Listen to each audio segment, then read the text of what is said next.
নওগাঁর সাপাহারে গড়ে উঠেছে বৃহৎ আমের আড়ত। ভরা মৌসুমে আমের বাজারে আম্রপালির সরবরাহ অনেক। প্রতিদিন সকাল ৯টা থেকে শুরু করে সন্ধ্যা পর্যন্ত চলে বেচাকেনা। ভোরে বাগান থেকে আম নামিয়ে আড়তে আসেন চাষিরা। প্রতিদিন সাপাহার উপজেলা পরিষদের গেট থেকে পত্নীতলা সড়ক পর্যন্ত প্রায় ৪ কিলোমিটার এলাকা জুড়ে বসে এই আমের হাট।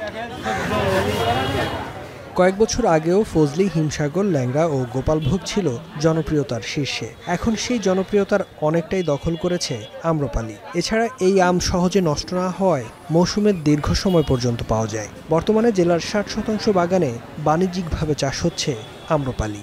আম্রপালির দামটা বাজারের থেকে মনে ১,০০০-১,৫০০ টাকা বেশি পাওয়া যায়, যে কারণে আম্রপালি আমরা চাষ করি। আমরা গরমতি, ন্যাংরা বলেন, এই আমগুলো মাঝে মধ্যেই গ্যাপ দেয় গাছে।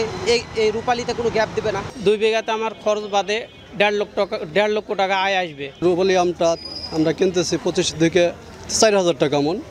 মৌসুমের শুরু থেকে অনাবৃষ্টি ও খরায় ফলন কম হয়, তবে আমের আকার তুলনামূলক বড় ও দাম ভালো পাওয়ায় খুশি চাষিরা।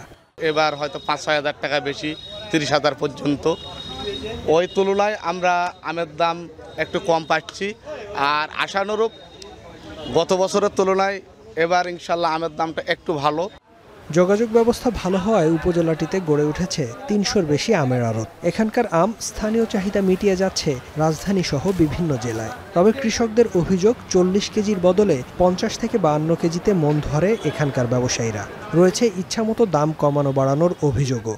৪৮ কেজিতে কাটা, কিন্তু আম যারা ব্যবসায়িক আছে তারা এটা মানে নাই, তারা ৫২ কেজিতেই মন নেবে। সরকারিভাবে এখানে ডিক্লার দেওয়া হচ্ছে ৪৮, আমরা ৪৮ই নিতে চাচ্ছি।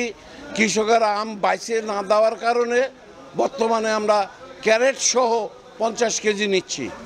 এবছর জেলায় ৩০,৩০০ হেক্টর জমিতে আম বাগান করা হয়েছে, যেখান থেকে প্রায় ৪,৩১,০০০ টন আম উৎপাদনের আশা কৃষি বিভাগের, যার ৬০ ভাগই আম্রপালি।